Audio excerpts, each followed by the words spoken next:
Boa noite, comunidade do CCPA. Como vocês estão nessa noite de sábado? Bem-vindos, então, a mais um dos nossos Conexões Espíritas, as nossas lives de todos os sábados. Para os que estão estranhando eu estar de mangas curtas, semana passada estava eu aqui de blusa de lã. 2 semanas atrás eu estava de touca e cachecol, pois estamos vivendo um daqueles extremos do Rio Grande do Sul, né? Um veranico, como nós chamamos, né? Totalmente fora de época, um calor, né? Parece que chegou o verão no meio do inverno. Então vamos aproveitar o final de semana de sol e de calor, porque provavelmente segunda ou terça o inverno retorna, que ainda estamos nele. Amigos, hoje o nosso convidado é também uma pessoa da casa, de certa forma, né? É o Alexandre Cardia Machado. Alexandre é engenheiro mecânico, ele é presidente do Instituto Cultural Kardecista de Santos, sócio do Centro Espírita Allan Kardec, SEAC. Alexandre é autor dos livros Uma Breve História do Espírito e A Busca por Planetas Habitados. Os dois estão disponíveis gratuitamente para download no site da CEPA, Associação Espírita Internacional, cepainternacional.org. O Alexandre esteve presente aqui no CEPA, agora em maio, sexto encontro nacional da CEPA Brasil, quando ele apresentou o trabalho Busca por Planetas Habitados. O vídeo da apresentação dele está disponível na nossa playlist aqui no canal, a playlist do evento. E o trabalho dele na íntegra, completo, está disponível no e-book do evento. E, entre outros locais, está disponível também para download gratuito no nosso portal do CCPA. Hoje, então, o Alexandre nos traz o tema de onde viemos e a busca por planetas habitados. Então, sem perder muito do tempo do nosso querido convidado, eu lhe passo a palavra. Contigo a palavra, querido Alexandre. Boa noite a todos, é um prazer enorme, né, estar aqui, aproveitando esse momento, né, e essa oportunidade de falar desses temas que eu tanto tenho me dedicado. Deixa eu só achar a apresentação aqui. Vai.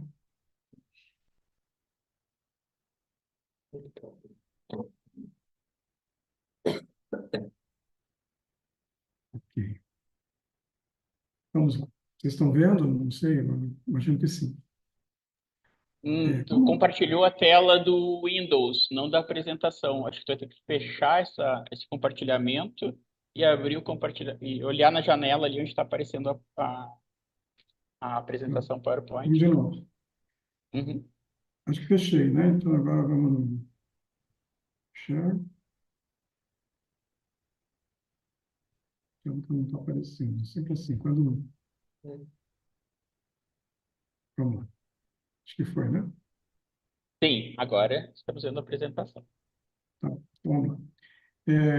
Como já foi falado pelo Beto, né, eu resolvi juntar nessa apresentação um pouquinho, uma conversa sobre dois livros, os dois livros que ele anunciou, que são de minha autoria, né, A Busca por Planetas Habitados, é coautoria com Reinaldo de Lutia. Então, vou falar um pouquinho rapidamente do ICKS, né, de onde eu sou presidente e por que a gente tem se dedicado tanto a isso. O Instituto Cultural Kardecista de Santos, né, ele tem se voltado para prover, né, material de conhecimento cultural espírita. Então, a gente produz, né, o jornal Abertura, está aqui o terceiro que aparece aqui embaixo, né, aqui o link, depois eu vou passar essa apresentação para o Beto poder adicionar nos links do YouTube, onde vocês podem baixar os jornais Abertura, assim como o jornal Opinião, né, a gente em 2021 optou para começar a fazer em paralelo com o jornal impresso, o jornal em formato digital. Depois, no final de 2021, no início de 2022, a gente migrou inteiramente para o jornal digital. E continuamos com ele, ou seja, ele permanece, todo mês sai, né? Então já está lá no pré para sair o de agosto. A gente tem uma homepage, que é essa aqui, www.cks.ong.br. Nessa homepage vocês podem acessar artigos, nossos material, a livraria virtual e a livraria física. Nós também vendemos livros impressos. E aqui o primeiro que aparece é o nosso blog, que é onde a gente vai acumulando bons artigos e bom material. E sempre que a gente quer fazer uma referência a um artigo muito longo, algo assim, a gente costuma colocar um artigo no blog e um resumo desse artigo no Jornal Abertura. Tá bom?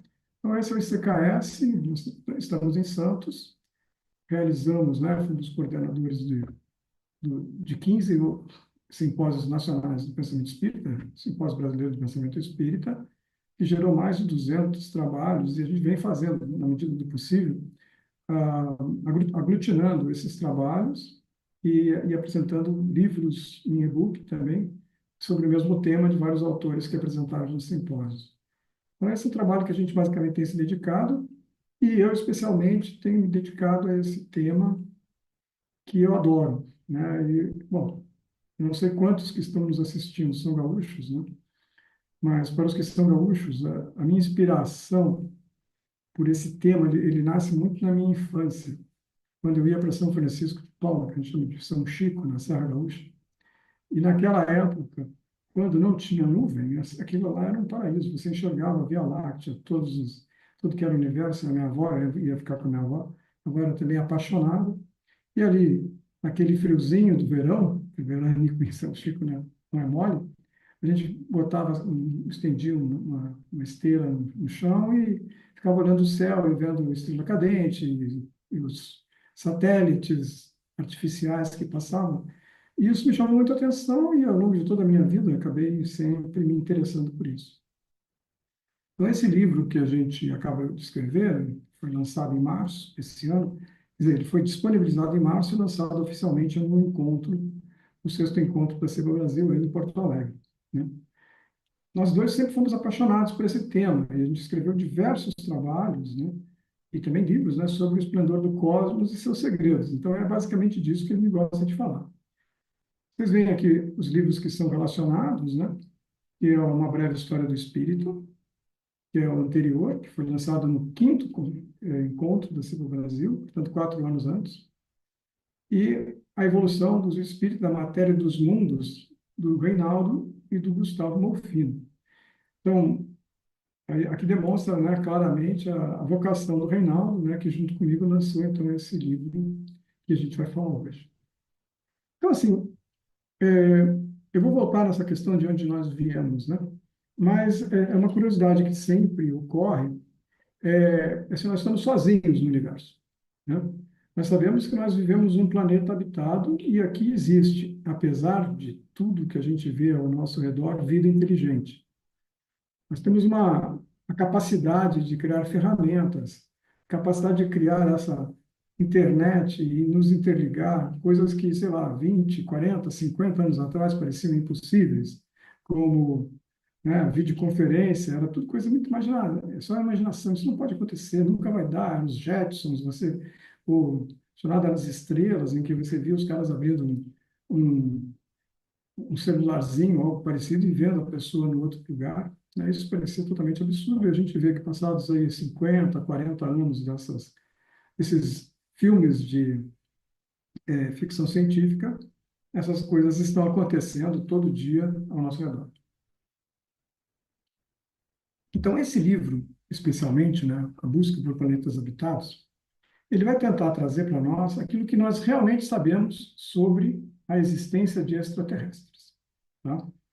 Fazer uma análise crítica de tudo aquilo que foi comunicado por espíritos na época de Allan Kardec e depois, seja através de Emmanuel ou através de outros escritores aí que se dizem que foram influenciados por espíritos, né?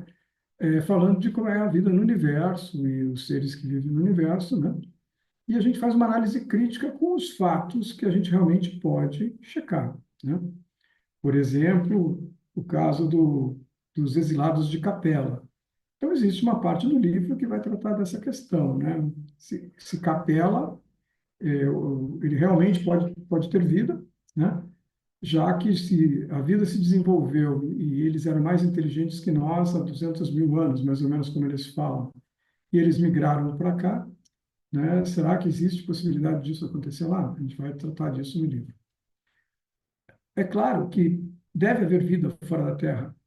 Essa bilhões de estrelas e bilhões e trilhões de planetas que existem por aí, né? Alguns deles podem ser habitados. É uma probabilidade simples de se fazer, mas no momento, infelizmente, eu costumo sempre dizer isso, que até o momento nós não encontramos evidências reais, objetivas de vida fora da Terra. Então, não existe vida em todos os planetas e luas do universo, como está escrito na codificação, que foi dito pelos espíritos que eram considerados por Kardec superiores. Então, por que eu posso dizer que não existe vida em todos os planetas e luas do universo? Porque a gente já esteve em vários planetas e luas do nosso sistema solar. E a gente tem observado através de satélites telescópicos, né, telescópicos que ficam no espaço, né, principalmente, né, que não é assim tão fácil encontrar essas evidências de vida. Kardec sempre nos ensinou e postulou que devemos colocar a razão acima da fé.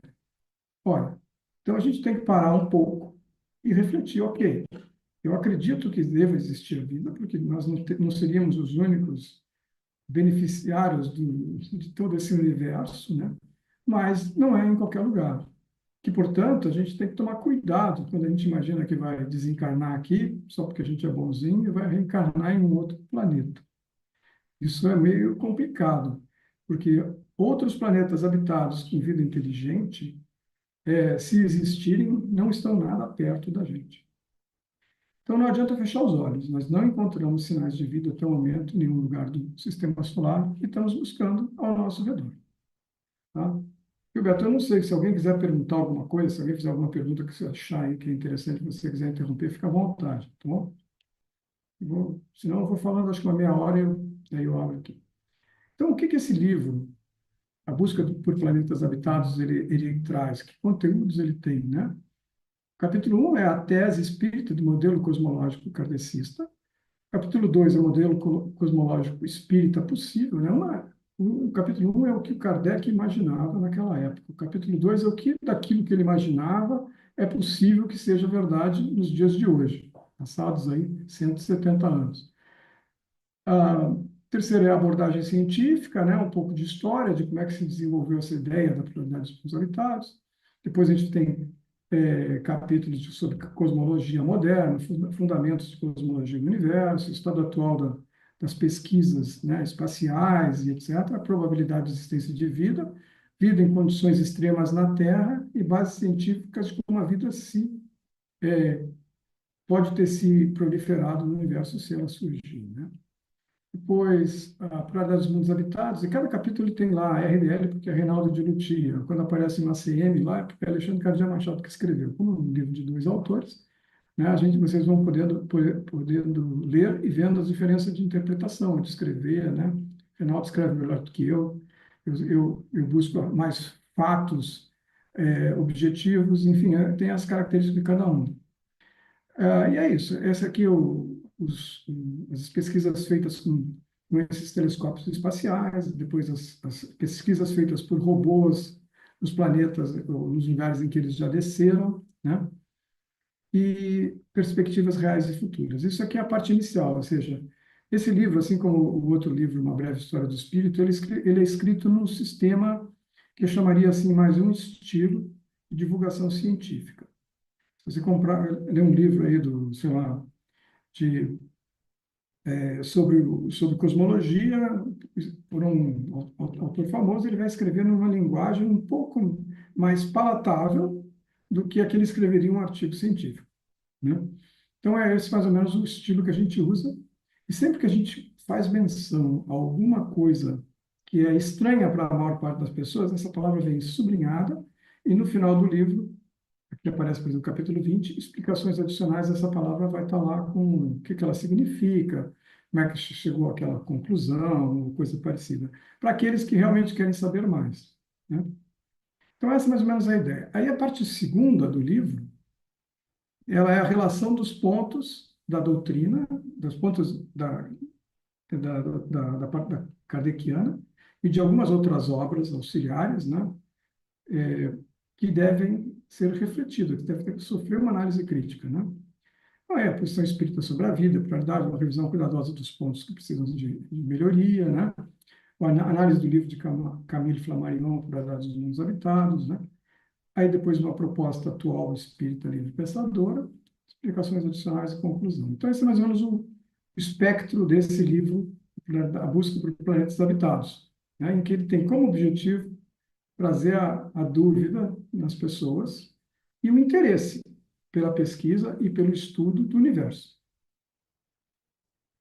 Então, por que Kardec aceitou a tese da pluralidade dos mundos habitados? Não sei se todo mundo sabe dessa história, né? Um pouco antes, então, vou falar um pouco antes de Kardec analisar isso, esse assunto era um assunto que estava na moda. Ou seja, lá por meados do século XIX, os cientistas já tinham à disposição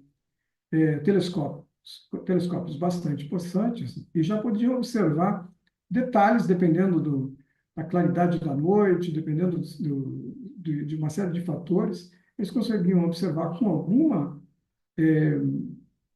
qualidade o planeta como Marte, que é um planeta que sempre interessou a todos, por causa das características dele. O dia dele é mais ou menos igual ao da Terra, ele está na zona chamada de habitabilidade, a gente vai falar um pouco sobre isso. Então, era um planeta muito interessante. Então, tem alguns fatos interessantes. Em 1835, saiu no jornal americano, The New York Sun, uma, uma reportagem que ficou conhecida pela farsa da lua cheia, que era um artigo sobre habitantes da Lua, que viviam no lado escuro da Lua. Chamavam de lado escuro o lado oposto ao que é mostrado para a Terra, porque não é um lado escuro. Em 1853, um cientista, William Herschel, ele publica o livro A Pluralidade dos Mundos, e lá ele define esse critério de zona de habitabilidade. É considerado como zona de habitabilidade aquela região no espaço ao redor de uma estrela, no qual acredita-se, pela distância desse lugar à estrela, se um planeta tiver uma atmosfera densa, é possível que a água fique no estado líquido. Então, é fundamental que a gente imagina que a vida em qualquer lugar do universo seja baseada em características muito semelhantes às da Terra, ou seja, que tenham surgido a oportunidade de proteínas replicantes, né, DNA, ADN ou alguma outra característica similar que possa ser replicada, porque esse é o princípio da vida, né? E que a vida seja baseada em hidrocarbonetos também, como nós, né? E que, portanto, só pode acontecer num lugar chamado esse de zona de habitabilidade. E esse critério surge em 1853. E Marte está dentro dessa zona de habitabilidade do nosso Sol. Já naquela época eles já sabiam disso. Já conseguiam calcular a temperatura do planeta através da radiação. Em 1862, já com Kardec tendo escrito sobre o tema, Camille Flammarion publica a primeira edição do livro A Pluralidade dos Mundos Habitados. E esse livro ele vai revisá-lo até 1870 e pouco, acho que é a última revisão que ele faz, e a revisão que foi traduzida para português, que vocês podem comprar em qualquer lugar, ela é a última revisão desse livro de Camille Flammarion. Depois disso, passados alguns anos, ele mesmo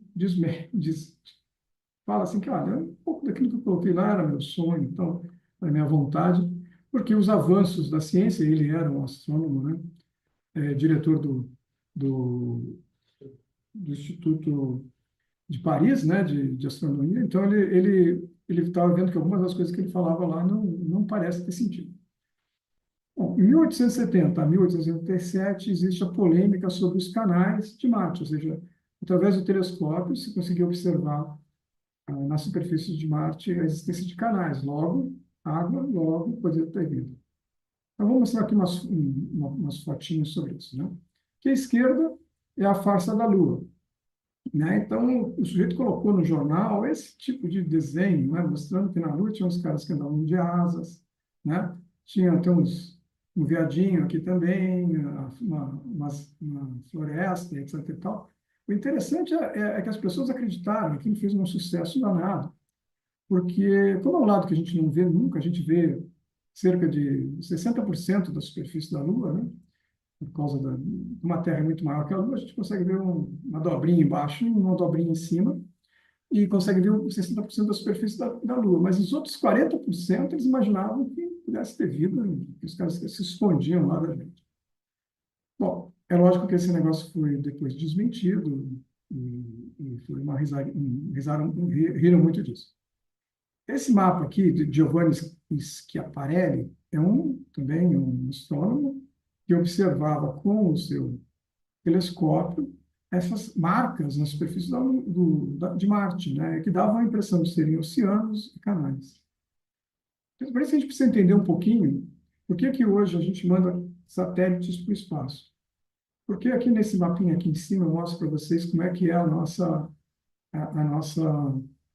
atmosfera, né? Então, ela tem várias camadas, né? E quanto mais no alto a gente tiver, mais claro é os menos objetos, menos gases existem ao redor da Terra que permitem uma observação melhor. Por exemplo, o Hubble fica na termosfera, naquela camada mais externa, né?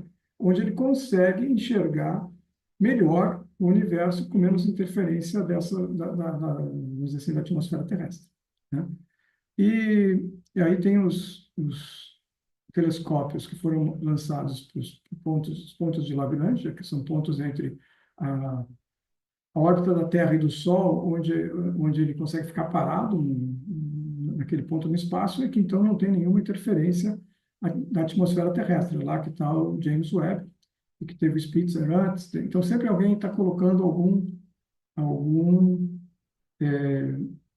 satélite desses telescópicos nesses lugares que eles permitem fazer a observação mais perfeita do universo. Tá bom? Então, evidentemente que a gente sabe que não existem canais, embora a gente está lá com os robôs andando, existem evidências de que em algum momento no passado houve água líquida em Marte. E porque já houve água líquida na superfície de Marte, e já se sabe também que hoje existe água no interior do planeta, ou seja, a água migrou para dentro do planeta, é possível, sim, que ainda exista algum tipo de vida microbiológica naquele planeta, mas até então não foi encontrado. A gente continua fazendo visitas, né, mandando para lá instrumentos para capturar, e quem sabe um dia a gente venha encontrar algum micróbio marciano. Bom, então como é que a gente pode imaginar a vida fora da Terra? Aquilo que eu falei, mais provável é que a vida extraterrestre, se existir, ele segue o mesmo processo, baseado na formação de aminoácidos, e que seja progressiva com a vida na Terra, ou seja, o darwinismo, que a gente chama, a lei da evolução, para os animais, etc., e para os seres vivos, né, foi um fator decisivo para que a vida chegasse ao ponto que a gente chegou aqui na Terra, de hoje a gente está podendo conversar aqui. Mas acredita-se que isso possa acontecer também no universo. Vai precisar primeiro aparecer células, né, pequenas que consigam se replicar, e aí elas vão se combinando, uma série de coisas precisam acontecer. Eu descrevo bastante no livro como isso acontece, principalmente no primeiro, uma breve história do espírito, que fala de como o espírito passa de simples e ignorante, ou seja, daquele espírito que a gente diz que acompanha o átomo, né, até chegar a um ser de luz, que é o que todos falam, né, que seria os espíritos superiores. Então, esse espírito, a gente acredita, vai falar em seguida, sobre que surge junto com o resto do universo, no momento que o universo é criado. Mas vamos falar disso. Bom, em outros planetas, as condições de habitabilidade podem levar a ciclos temporais mais curtos ou mais longos, né? Por exemplo, aqui na Terra a gente vai mostrar o tempo que levou para a vida surgir. Mas a gente não sabe como é que isso acontece em cada planeta, mas acredita-se que leva um tempo longo também, né? Lá por abril surgiu o James Webb detectou nesse planeta chamado K2-18b a existência de moléculas que se acreditavam fossem moléculas só produzidas por seres vivos. Então, se hoje você analisar aqui na Terra, alguns seres vivos promovem aquele tipo, especialmente algumas algas marinhas. Foi uma sensação. Mas o que é bonito na ciência é que, em seguida, outros cientistas, pegando os mesmos dados e testando as possibilidades de combinações considerando a atmosfera conhecida daquele planeta, o que se pensa existir naquele planeta, que outras combinações poderiam resultar nas mesmas moléculas e encontraram várias outras com probabilidades potencialmente tão maiores. E hoje esse item está em xeque, ou seja, será necessário fazer novas observações para se confirmar ou não a existência dessas moléculas de origem orgânica. Bom, esse mapinha aqui, eu, eu simplifiquei, mas mais ou menos, imagina que essa barra daqui de baixo seja o tempo desde do Big Bang até a data de hoje. Por que Big Bang?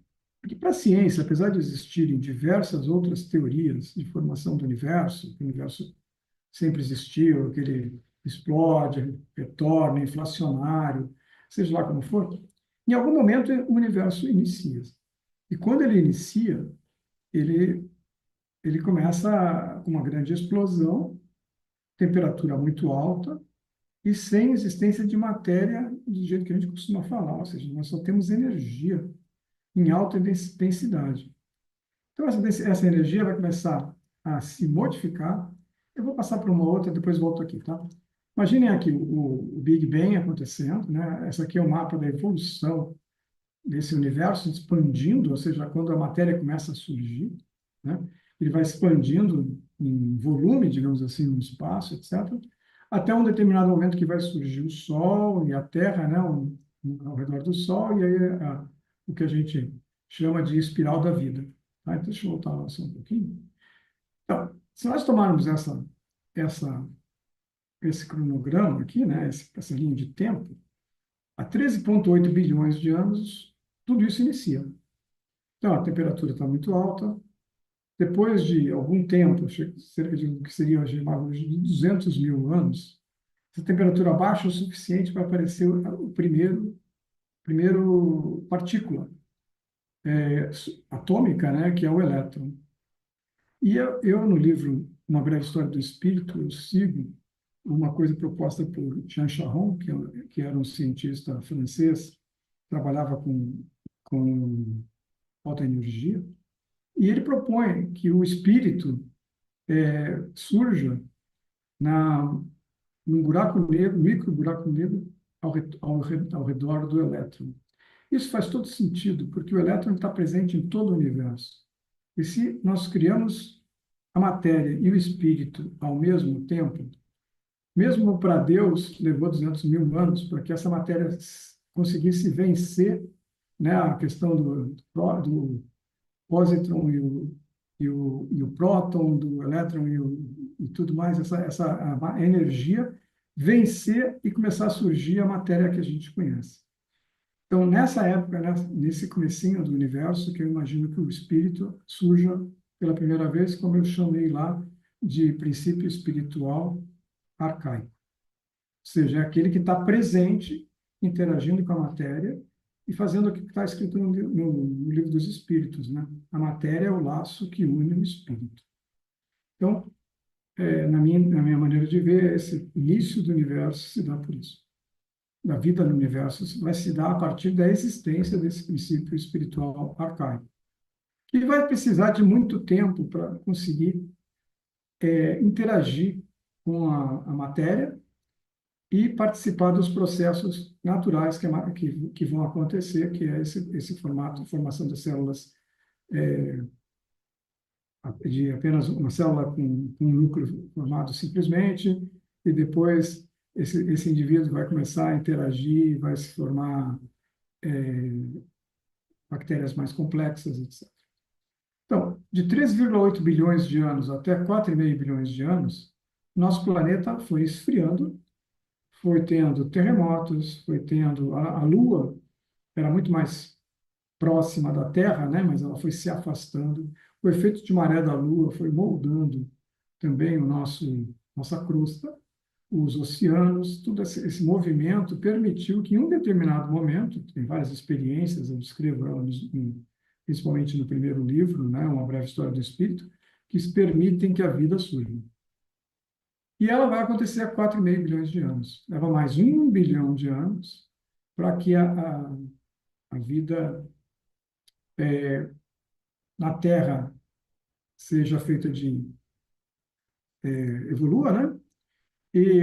E apenas nos últimos 500 milhões de anos é que vai surgir a vida animal e nos últimos 4,5 milhões de anos é que os primeiros hominídeos, que são os nossos antepassados, né, surgem. Ou seja, a gente teve basicamente 4,5 bilhões de anos vivendo como vegetais, depois como animais simples, né? Depois como mamíferos e finalmente como hominídeos. Então essa história é a história da Terra, é a única que a gente sabe com mais certeza, né? Então a gente imagina que se eu for buscar planetas habitados, eles têm que passar mais ou menos por essa fase toda. Então, o que a gente sabe sobre a vida no universo, né? Analisamos a vida na Terra em condições extremas, né? E uma outra coisa interessante que tem no livro é o fato da sobrevivência de bactérias em ambientes espaciais. E como no espaço é frio, tem energia e plasma solar, uma série de coisas, é de se imaginar que as bactérias morram, né, se elas ficarem expostas. Só que existe um relato de uma das missões Apollo que recolheu uma caixa de uma nave robótica que tinha sido enviada para a Lua, que também pousou no Mar da Tranquilidade, e eles foram lá com plásticos, aquela coisa, pegaram aquela caixa e trouxeram para a Terra, porque o objetivo da NASA era analisar tudo que tinha acontecido com aquele objeto que tinha ficado por 10 anos no espaço, né? E a primeira coisa que mais se espantou é que eles encontraram micróbios estafilococcus vivos que resistiram esse período todo no espaço. Ou seja, não adiantou os raios solares, infravermelho, ultravioleta, principalmente ultravioleta, incidir naquela caixa, porque por alguma razão eles sobreviveram. Então, uma coisa que a gente já aprendeu, e o pessoal da NASA também, e dos outros institutos, é que a vida demora para surgir, mas quando ela surge, ela resiste para morrer. Então, ela se reproduz, ela encontra alternativas para se alimentar. Em suma, isso aumenta as chances, né, de que a gente vai encontrar vida, ainda que bacteriana, em algumas luas do sistema solar. No capítulo 9 e 10, a gente analisa a pesquisa da vida no espaço, descrevendo todo o esforço de conquista do espaço, né, todas as missões realizadas até o momento, né, nos diversos planetas do sistema solar, e o que cada uma faz, as que estavam em planejamento e o andamento delas, tudo isso está nesse capítulo. Então, é bem interessante, porque é pouco espírita, mas é bastante instrutivo, né, para aquilo que a gente busca, né? E no capítulo 11, a gente descreve todo o esforço de buscar por telescópios, né, planetas fora do sistema solar que possam ser habitados. Vou dar um exemplo aqui, dois exemplos, a gente já falou do K2, né, mas eu vou falar de outros aqui depois. Então, seguindo essa ideia de que o que aconteceu na Terra é o mesmo que vai acontecer em outros planetas, o processo de desenvolvimento do espírito parte de um espírito simples, né, que foram criados ao mesmo tempo, espírito e matéria, e que vão evoluindo em formas mais avançadas do princípio espiritual. As matérias diversas, matéria forma diversas formas e o espírito tem um tempo para se transformar, se desenvolver. Existem em potencial desde o Big Bang, mas para sua expressão o universo precisa se resfriar. Então, a gente falou já anteriormente, né? E a partir do aparecimento da vida, sua evolução entra no ciclo da imortalidade dinâmica através das reencarnações sucessivas. Então, assim, especialmente quando surge, no meu entender, a vida animal. A gente passa a ter a imortalidade dinâmica. Ou seja, o animalzinho, o primeiro que surge, ele vai se desenvolver, vai desencarnar, vai reencarnar e vai começar o processo evolutivo juntamente com a matéria, que já está no processo. Bom, outra pergunta que o livro cobre é se os ETs já visitaram a Terra, né? Aqui é bem interessante, porque só existem três respostas, né? Sim, não ou talvez. O Reinaldo de Lutia, ele é ufólogo, ou sempre foi interessado por ufologia. Então, a gente colocou no livro um capítulo sobre isso com a visão dele, ou seja, a visão dos ufólogos, de que a vida de outros planetas, visitantes de outros planetas já estiveram na Terra e como é que se acredita nisso. No livro Uma Breve História do Espírito, eu defendo a hipótese oposta, de que toda a evolução da Terra pode ser explicada apenas com o que aconteceu com a gente. Se houve alguma influência de ETs, é muito difícil de provar. Então, tem as duas hipóteses, né? Quem gosta mais de uma, quem gosta mais da outra, eu acho que todas são válidas, porque a gente não tem certeza de nada disso. É apenas análises de hipóteses e busca de confrontação de fatos para a gente conseguir apoiar uma ou outra ideia. Tá? É isso, basicamente. Então, e aí, o que a gente aprendeu com as missões espaciais, né? Hoje a gente tem dois pontos muito importantes. Uma é a Lua, porque pela proximidade da Terra é muito mais fácil nós irmos até a Lua, são questão de dias, né? E, portanto, fazer uma base na Lua, explorar o gelo existente na Lua para produzir oxigênio e para produzir hidrogênio, que é o combustível de foguetes, criar bases na Lua que nos permitam mandar um peso maior, com muito menos combustível, a lugares mais distantes. Então, da Terra a gente tem que vencer, tem que ter uma velocidade de escape muito grande, você gasta muito combustível, todo mundo já viu uma nave espacial levantando voo, você gasta muito combustível para levar para o espaço 1 quilo de material. Então, se nós conseguirmos criar uma base estável na Lua, a gente vai poder, com o tempo, gerar lá na própria Lua material combustível e levar em partes menores os foguetes, montar lá e de lá lançar para o espaço com muito mais sucesso. Então, essa é a razão estratégica de ocupar a Lua. E Marte, porque a Marte tem todos os componentes para sofrer uma terrificação, ou seja, ela pode ser transformada em um planeta habitável. Mas para se fazer isso, tem um dilema ético, né? Se lá existirem bactérias ou seres vivos, ainda sobreviventes em cavernas, em coisa positiva, né? Não vamos encontrar nenhum ETzinho que vá nos cumprimentar, não vai ter que acontecer com eles o que aconteceu aqui na Terra quando os europeus vieram para a América e achavam que os índios eram inferiores e, portanto, podiam fazer o que bem entender. Mas a gente pode ser que encontre bactérias e a gente vai ter que entender se essas bactérias são compatíveis com a gente ou se nós, ao entrarmos lá e começarmos a deixar excreções humanas, as nossas bactérias na superfície de Marte, a gente não vai aniquilá-los, né? Uma vez que esse problema seja resolvido, possivelmente, assim como o Elon Musk e outros caras estão falando, vão mandar gente para lá. Mandando gente para lá, é um processo apenas de tempo para que se conquiste aquele planeta, porque não está tão longe, que a gente pode desenvolver foguetes mais rápidos e tudo mais. Bom, e que os telescópios espaciais indicam, né? Hoje a gente sabe, já detectou milhares de planetas fora do sistema solar e centenas de planetas que têm possibilidade de existência de vida. E aí o pessoal está usando os telescópios na Terra, usando os telescópios espaciais para analisar a passagem desse planeta sobre a frente das estrelas e observar com isso, poder ver a espectrografia na sua... se ele tem atmosfera ou não, você consegue ver que gases tem naquela atmosfera, e aí começam a fazer as contas e identificar potenciais planetas habitáveis. Essa é uma forma de você pesquisar sobre vida no mundo, fora da Terra, e existem as formas mais tradicionais, que são através de radiotelescópio, no qual você fica ouvindo o universo e tentando identificar emissões de rádio de algum planeta que tem alguma forma mais natural. Beto, eu estou terminando, tá?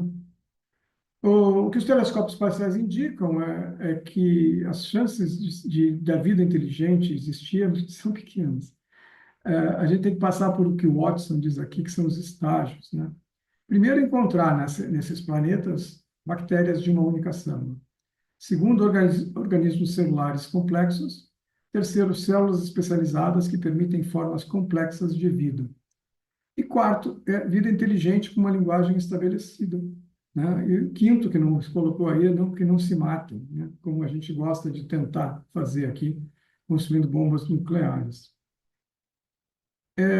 Gêmeos a gente já falou, né? A questão do K2b, que hoje a gente sabe que eles não são. Aqui, o primeiro foi um nulo, ele produziu sulfeto de metila e outro gás aqui também de metila, que são produzidos apenas por aquelas algas, mas fitoplânctons, né? Mas na verdade não são só eles, os vários cientistas fizeram testes e tudo mais. E na segunda parte do livro, que eu não vou falar aqui, é para aqueles o Alexandre está falando bobagem, tudo isso. Os espíritos nos disseram e eu acredito neles, então eu sugiro que vocês leiam a segunda parte, onde a gente tem mais de 40 casos que a gente selecionou de comunicações espirituais que a gente faz uma análise crítica e elas não têm nenhum fundamento. Então, ou seja, toda a teoria que foi levantada em cima deles é falsa. E os fatos desmentem, nem todos os planetas são habitados. E um caso, exemplo típico que a gente fala é o caso da casa de Mozart, que foi psicografada e psicopictografada, né?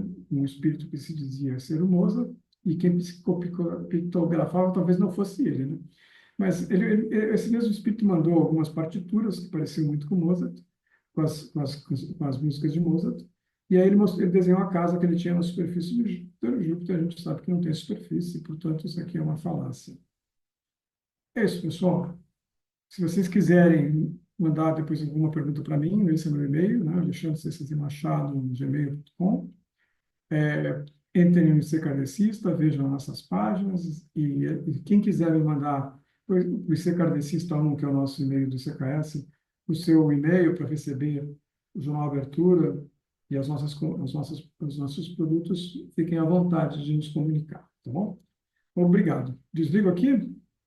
Pode desligar a transmissão e daí já compartilhamento, né? Ah, Muito bem, eu tenho perguntas para você ou oba. pedidos de comentários seus. Vamos lá. Primeiro, na questão de vida em outros planetas, você se refere a seres sencientes com corpo físico, vida biológica. Lembro que em alguns mundos, como os transitórios, Kardec fala em vida na erraticidade, ou seja, de desencarnados.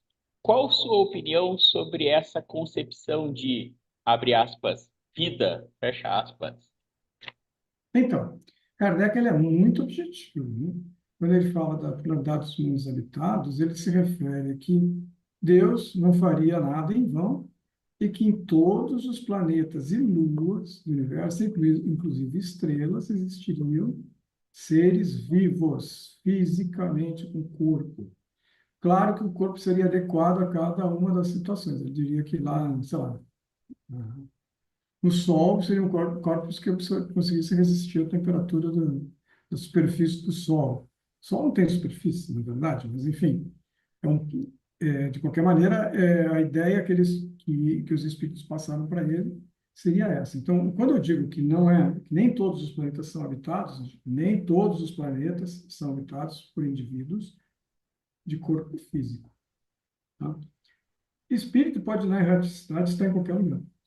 Então, por exemplo, se o desencarnado quiser viver na Lua e souber chegar lá, né, tenha bom proveito, porque ele não precisa de oxigênio, não precisa de nada, então ele não precisa se alimentar, então pode ser que ele fique por lá. Mas, assim, não é desse tipo de vida pós-morte que eu me refiro. Tá? Você fiquem à vontade, gente. Vocês desencarnados podem ir para onde quiserem. Muito bem. Outra de opinião.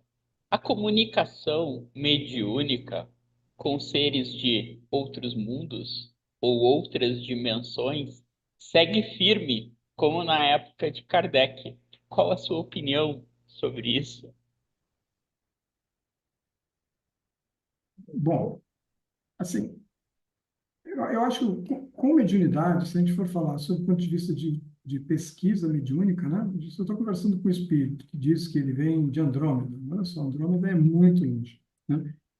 E conseguiu vir até aqui falar com a gente, atravessar esses, sei lá, 300, 400 anos-luz de distância de uma outra galáxia para vir até aqui falar com a gente. E ele vai lá falar com o Beto, quando o Beto está concentrado, entendeu? É, eu espero que quem esteja trabalhando com ele tenha tido o mínimo de bom senso de falar, "Ah, ok, vamos fazer o seguinte, quando você pretende voltar aqui para conversar com a gente, legal, então nós vamos gravar o que você está falando, você vai trazer informações objetivas, né?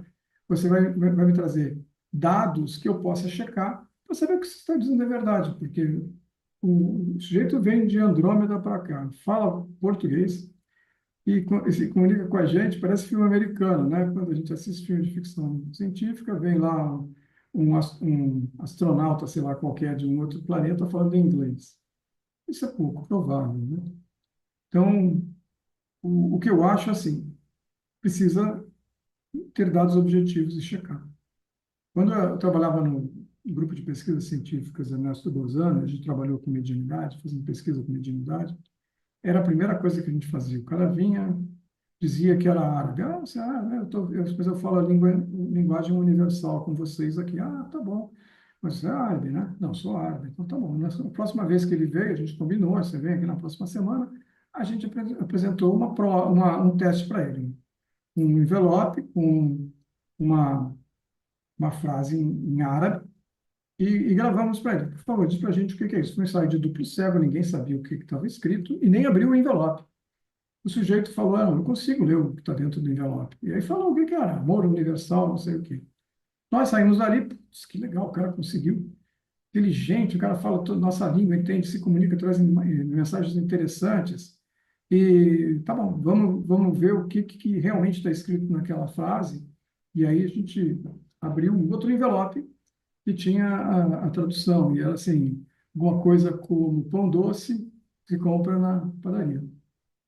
Ou seja, o cara estava nos enrolando, falava bem, mas era um pseudo sábio que estava querendo testar, talvez, o grupo de pesquisa. Então, eu não sei dizer, eu não acredito nessas comunicações. Eu não acredito nessas comunicações de espíritos que se dizem extraterrestres, mas se ele me provar, se trouxer fatos objetivos, eu mudo de opinião.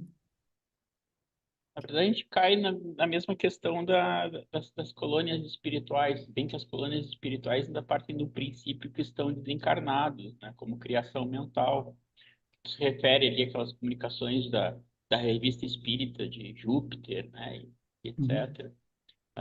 Poderia muito bem ser uma construção mental daqueles espíritos que estavam desencarnados, né, e Sim, claro, transmitindo. eu acho o Então, seguinte, o cara pode até imaginar que a vida que ele vivia lá era real, sabe? Não ter essa noção de que ele estava lá como espírito, né? Mas que é, em Marte os animais eram, os leões eram mais bravos e que em Júpiter os leões eram bonzinhos e eram auxiliares dos seres humanos, eu acho uma coisa assim muito forçada. sim, enquanto construção mental, a gente pode até hoje, né, com os olhos de hoje, até racionalizar em cima. Agora, como se via lá no século XIX, imaginar que existe realmente seres com corpos físicos, construções, a gente já sabe que caiu por terra. Né? O Salomão, que está acompanhando aqui, ele me pede, Beto, ao ler a pergunta, identifique o autor. Muito bem. E ele já deixa uma pergunta aqui para você. Na verdade, é uma pergunta que tu já respondeu, mas eu vou querer te ouvir mais um pouquinho sobre isso também. Ele fala o seguinte, ó. É possível que civilizações alienígenas tenham vivido na Terra antes da raça humana, tipo os Anunnakis? É claro que ele se refere aqui ao Von Däniken, né?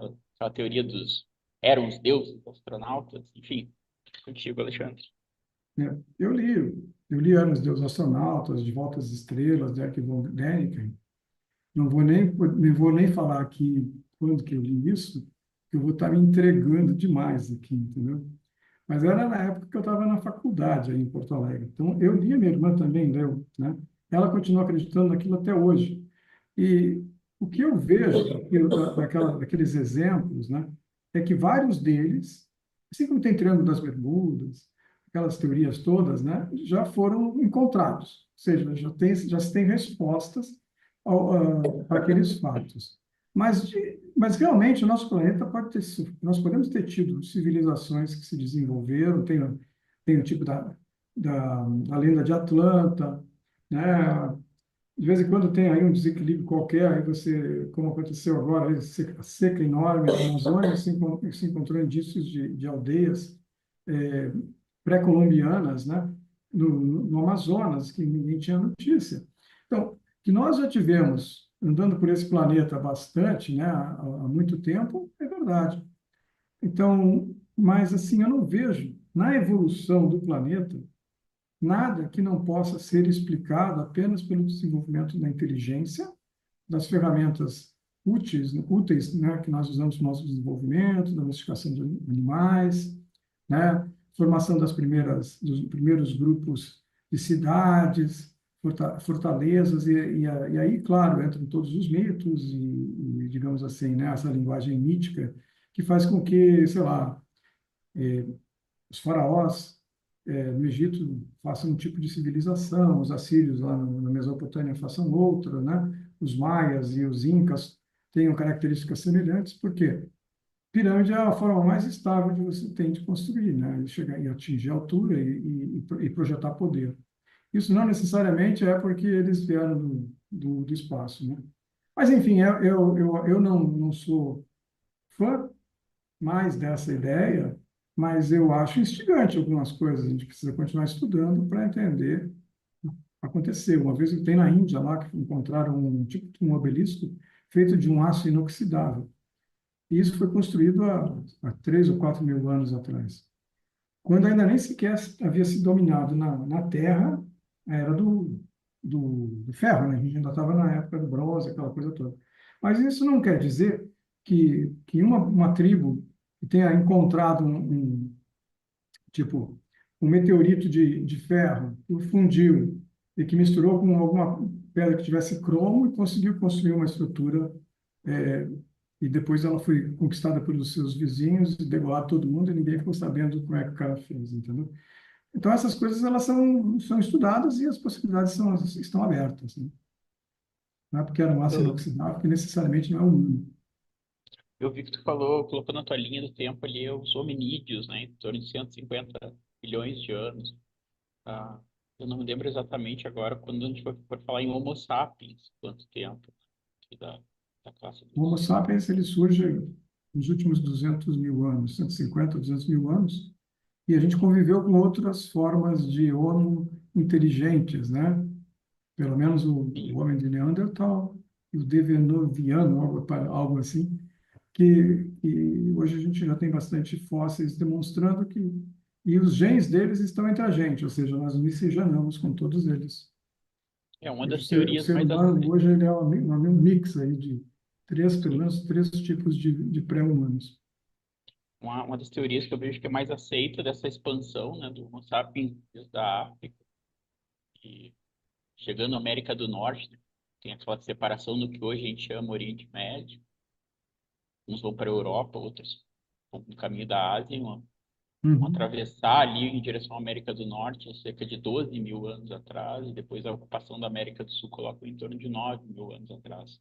É isso E se a mesmo. gente for pensar também a, a nossa história hoje, quando a gente olha para trás, o que que é a nossa história escrita? A gente vai falar o quê? Na escrita cuneiforme, talvez? Então a gente vai estar falando em torno de 3.000 antes de Cristo, se eu for muito generoso. Então a gente está falando de 5 mil anos de história.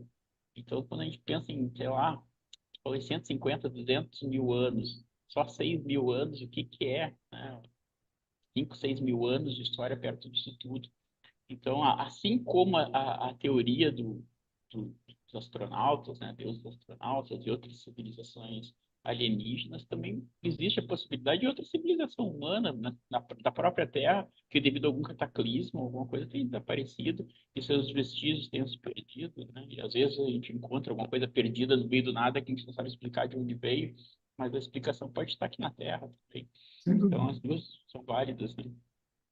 Alexandre, a gente tem mais uma pergunta aqui do Ricardo Terini. Bem Opa. legal essa pergunta dele. Olha só. É possível compatibilizar a teoria do Big Bang com a afirmação de que Deus é eterno e nunca deixou de criar? Bom, Taine é físico, né? Olha com quem eu estou me metendo aqui, né? É, eu acho assim, essa ideia de criação permanente de Deus, eu prefiro um Deus, um pouco, ainda eu vou seguir um pouquinho a ideia de um Deus planejador, de um Deus como sendo talvez o, a matriz de tudo isso, entendeu? Ele esteja atuando na matriz de tudo isso. Mas aquela ideia que está no livro dos Espíritos, que Deus não deixa de criar uma matéria, ou não deixa de criar vida a todo momento, não é Deus que cria a vida. A vida é criada por processos físicos, né? Então, quando eles se encontram com o princípio espiritual que está lá criado por Deus desde o início, e nessa junção da oportunidade com o espírito, com o princípio espiritual, a vida surge. O trabalho de Deus ele está através de nós, ou seja, quando Deus cria um universo onde tem essa matéria física bruta que a gente chama aí, né? E esse outro componente espiritual, né? Que está presente em tudo, ele está presente em tudo se a gente considerar ele como o pai de tudo isso, né? Ele não precisa, nesse momento, pensar assim, não, acho que aqui na Terra não está indo muito bem, então eu vou mandar um cataclisma. Ou eu vou, não, os cataclismas vão acontecer, né? Sempre aconteceram, e nós só estamos aqui porque eles aconteceram. Houve vulcanismo, porque houve diversos problemas que fizeram com que a vida de alguns animais se adaptassem àquelas mudanças do ambiente, com isso, alguma coisa que alguns deles tinham, fizeram com que eles pudessem progredir mais que os outros e superar e fazer com que a gente tenha evoluído, né? Então, eu acho que é nesse sentido. Eu não posso imaginar que o universo é tão grande, se existem outros universos, né, que Deus esteja trabalhando neles agora. Deixa o Terrini aí fazer as propostas dele. Obrigado, Ricardo, pela pergunta. Muito bem, estamos já nos minutos finais da nossa transmissão aqui, chegando quase a uma hora. Então, passo para o Alexandre fazer o seu encerramento, as palavras finais, enfim. Bom, eu vou convidar todo mundo a ler os livros. Assim, eu sou bastante fã desses livros, não é só porque eu escrevi, não. Acho que eles estão muito bem escritos, né? Eu não sou exatamente um comunicador sensacional, né? Eu acho que o livro expressa melhor tudo o que eu queria dizer. Ele passou por várias revisões de pares, né? Que encontraram problemas, porque eles são frutos de esses dois livros, eles são frutos de trabalhos apresentados no Simpósio Brasileiro do Pensamento Espírita, em congressos da CEPA, né? E que enfrentaram estas perguntas e outras perguntas ao longo do caminho, né? E, portanto, a busca de respostas fez com que algumas dessas lacunas tenham sido preenchidas. Então, é de graça, é uma boa leitura e está bem escrito. E eu digo assim, ele no mínimo vai dar para quem não é especialista no assunto, vai dar um upgrade na mente dele em relação a algumas coisas. E a pessoa pode concordar ou não. Como diz o Reinaldo na introdução do meu livro, Uma Breve História do Espírito, na introdução, na apresentação, né, que ele fez do livro, dizendo o seguinte, que eu desenvolvi ideias a respeito daquilo, mas eu não trouxe a verdade. Ninguém tem esse dom de trazer a verdade. A gente está em busca dela, né? Então, apenas um trabalho no caminho disso, né? É isso, pessoal. Muito obrigado. Agradeço muito o CC, ao Beto, ao Leandro, pelo convite, o Salomão que está aí.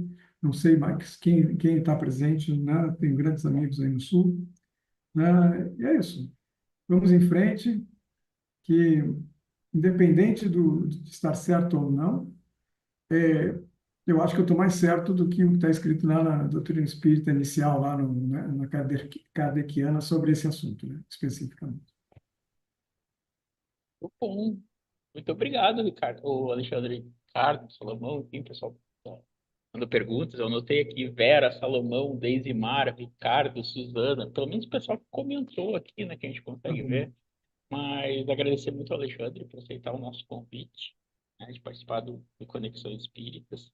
Eu aviso o pessoal que há pedidos, tem muita gente reclamando que a gente está fazendo muito tarde, né? Fazendo 20 horas, e que sábado é um dia que as pessoas têm compromisso e que acabam tendo que assistir depois, e para gente antecipar um pouco. Então a gente vai analisar essa semana de repente fazer mais cedo, 18 horas ou 19 horas, para facilitar também o pessoal estar presente no ao vivo, de prestigiar o ao vivo e não só assistir depois, mas daí a gente anuncia ao longo da semana.